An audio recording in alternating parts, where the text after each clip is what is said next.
నమస్కారం. నేను మీ Phani Bhaskar, Dilsukh Nagar, Hyderabad. Welcome to Pasumarthi astrology centre. Please do subscribe my channel for more videos.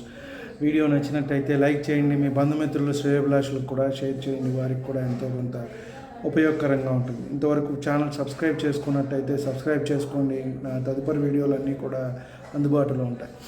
మనము జ్యోతిష్యపరమైన అంశాలన్నింటినీ కూడా ఒక్కొక్కటిగా తెలుసుకునే ప్రయత్నం చేస్తున్నాం. ఇది ఒక మహాసముద్రం. మనం చాలాసార్లు చెప్పుకున్నాం. నిత్యం కూడా అధ్యయనం చేసుకోవాలి, నిత్యం కూడా ఏదో ఒక కొత్త విషయాన్ని తెలుసుకుంటూ ఉంటాం. ఈ 12 లగ్నాలు, 12 భావాలు, నవగ్రహాల్లోనే ప్రపంచం అంతా కూడా ఇమిడి ఉంది. మనం తెలుసుకోవాలే కానీ. కాబట్టి రకరకాలైన అంశాలన్నిటినీ కూడా తెలుసుకుంటూ ఉన్నాం. వైద్యపరమైన అంశాలను తెలుసుకుంటున్నాం. ఆయా భావాల్లో ఏవేవి నవగ్రహాలు ఉన్నప్పుడు ఎలా ఉంటుంది, ఆ భావాల్లో ఏమేమి తెలుసుకోవాలి, అలాగే పంచమ భావంలో ఏమిటి, ద్వాదశ భావంలో ఏంటి, లగ్న భావంలో ఏంటి, అలాగే వైద్యపరంగా లగ్నంలో ఏమేమి అంశాలు తెలుసుకోవాలి, ఇవన్నీ కూడా తెలుసుకుంటూ వస్తున్నాం. అలాగే మరొక ముఖ్యమైన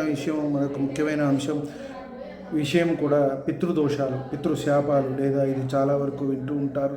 అందరికీ కూడా భయభ్రాంతుల్ని కూడా చేస్తూ ఉంటుంది ఈ అంశం అనేది.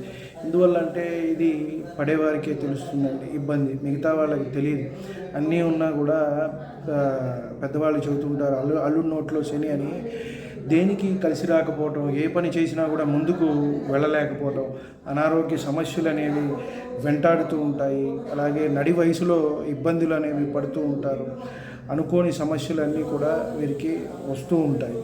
ఎన్ని చేసినా కూడా అన్ని ఆటంకాలు, వైఫల్యాలు, ఎప్పుడు చూసినా కూడా లైఫ్ అంతా కూడా అదొక రకంగా ఉంటుంది.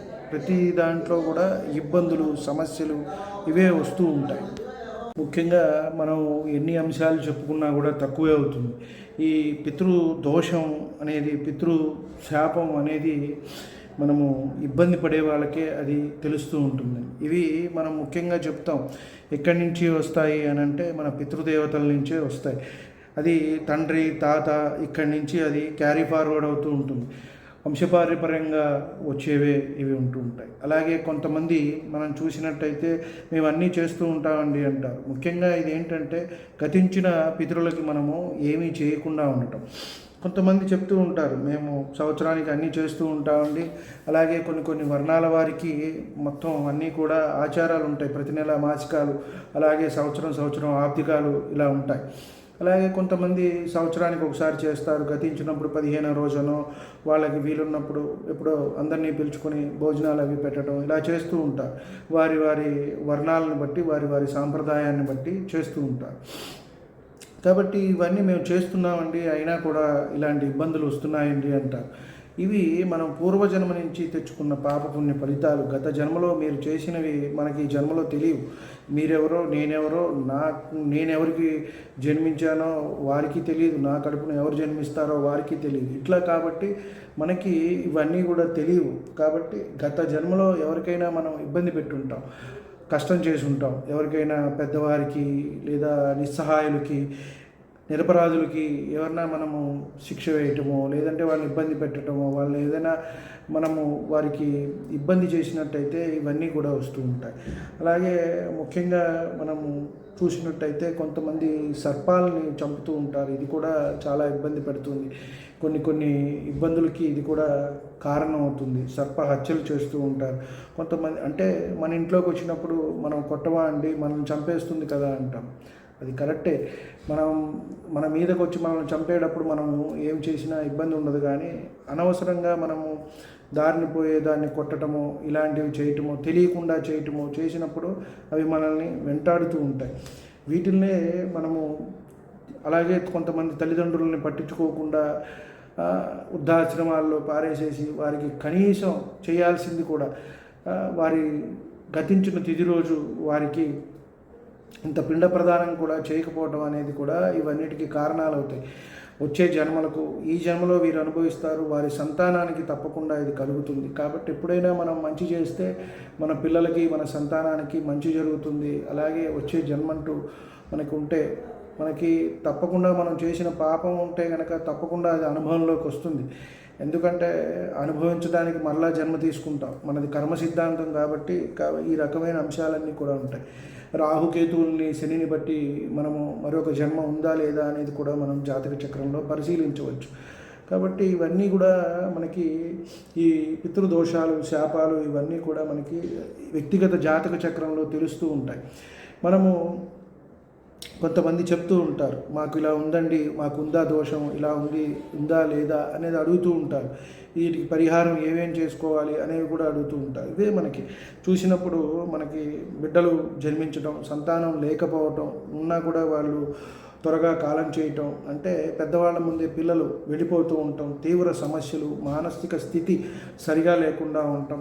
అమ్మాయిలు ఉన్నట్టయితే ఎక్కువగా స్త్రీ సంతానమే వీరికి ఉంటుంది, మళ్ళీ పురుష సంతానం తక్కువగా ఉంటుంది. ఒకవేళ ఉన్నా కూడా మనం ఇందాక అనుకున్నట్టుగా ఇబ్బందులు రావచ్చు. స్త్రీ సంతానానికి వైధవ్యం అనేది ప్రార్థించడం, లేదా భర్త నుంచి విడిపోవటం, డైవర్స్ రేషియోలు అనేవి కూడా ఎక్కువగా ఉన్నాయి వీటన్నిటికి కారణాలు. అలాగే నడి వయసులో కాలం చేయటము, ఆటంకాలు, వైఫల్యాలు, వివాహాలు కాకపోవటం, వివాహం అయితే కనుక సంతానం లేకపోవటం, ఎంత చదువుకున్నా కూడా ఉద్యోగాలు లేకపోవటం, ఈ రకమైన అంశాలన్నింటినీ కూడా మనకి ఎక్కువగా ఇబ్బందులు పెడుతూ ఉంటాయి. వీటన్నిటినీ కూడా మనం జన్మ జాతక చక్రంలో పరిశీలించవలసి ఉంటుంది. కొంత వారి గ్రహస్థితిని బట్టి, వారికి నడిచే దశాంతర దశలు, ఆ భావాలని బట్టి కొన్ని ఇబ్బందులు ఉండొచ్చు. కానీ ఇప్పుడు మనం చెప్పుకున్నవన్నీ కూడా ఇవి పితృదోషాలకి, శాపాలకి సంబంధించిన కారణాలే. కాబట్టి ఇవన్నీ ఉన్నట్టయితే మనము వారి జన్మజాతకంలో ఇది చూడవచ్చు. కాబట్టి దీనికి ముఖ్యంగా దీనికి ఫలితంగా మనం చెప్పుకునేది ఏంటయ్యా అంటే, నారాయణ నాగబలి అనేది చేసుకోవచ్చు, మోక్షనారాయణ బలి అనేది చేసుకోవచ్చు. విశేషంగా కాశీలో చేస్తారు, త్రయంబకేశ్వరంలో చేస్తారు. మనం 2-3 వీడియోలు దీని గురించి చెప్పుకున్నాం. అలాగే అక్కడికి వెళ్ళలేని వాళ్ళు, అంత శక్తితో మనం చేసుకోలేని అనేవాళ్ళు మనకి మహాలయ పక్షాలు అనేవి వస్తాయి. భాద్రపద మాసంలో పాడ్యం నుంచి అమావాస్య వరకు 15 రోజులు ఉంటాయి. పితృపక్షాలు అని అంటారు, వీటిని మహాలయ పక్షాలు అంటారు. చక్కగా ఈ 15 రోజులు కూడా వాడుకుని ఈ పితృపక్షాల్లో శ్రాద్ధ కార్యక్రమాలు అనేవి చేసుకోవటం అనేది ఎంతైనా మంచిది. ఆ తర్వాత రోజు కూడా చక్కగా కాకులకు అన్నం పెట్టడం అనేది మంచిది. అలాగే కుక్కలకు అన్నం పెట్టడం అనేది మంచిది.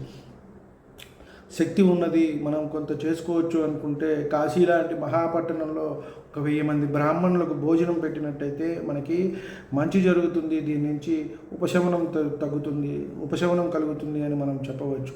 అలాగే గోవుని పూజించడం కూడా మంచి జరుగుతుంది. అలాగే 1 సంవత్సర గ్రాసం అయినా సరే ఇచ్చినట్టయితే మనకి మంచి జరుగుతుంది అని మనం చెప్పవచ్చు. అలాగే విష్ణువుని పూజించడం, విష్ణుమూర్తి ఆరాధన ఈ కలియుగంలో మనకి వెంకటేశ్వర స్వామిని ఎక్కువగా కూడా కొలుచుకున్నట్టయితే మంచి జరుగుతుంది. కలి నుంచి కూడా మనం కొంత ఉధృతిని తగ్గించుకోగలుగుతాం.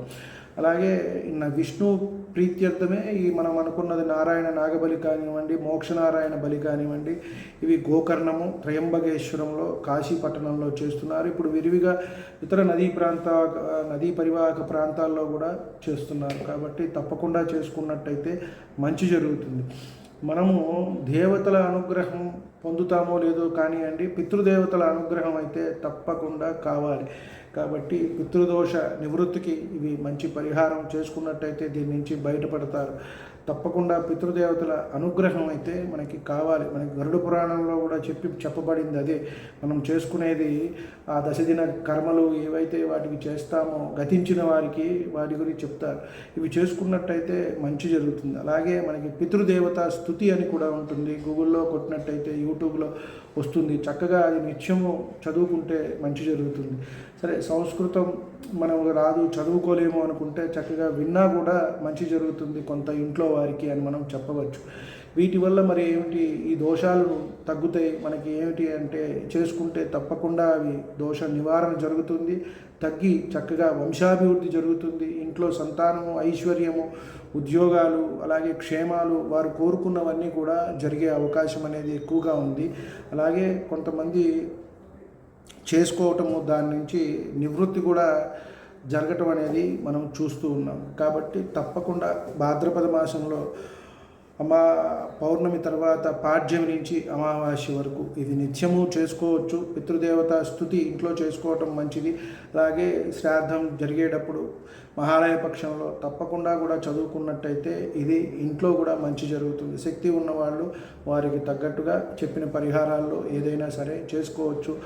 ఈ పితృదోష నివృత్తికి మనం దీని నుంచి బయటపడే అవకాశం ఉంటుంది ఈ పరిహారాలు చేసుకున్నట్టయితే.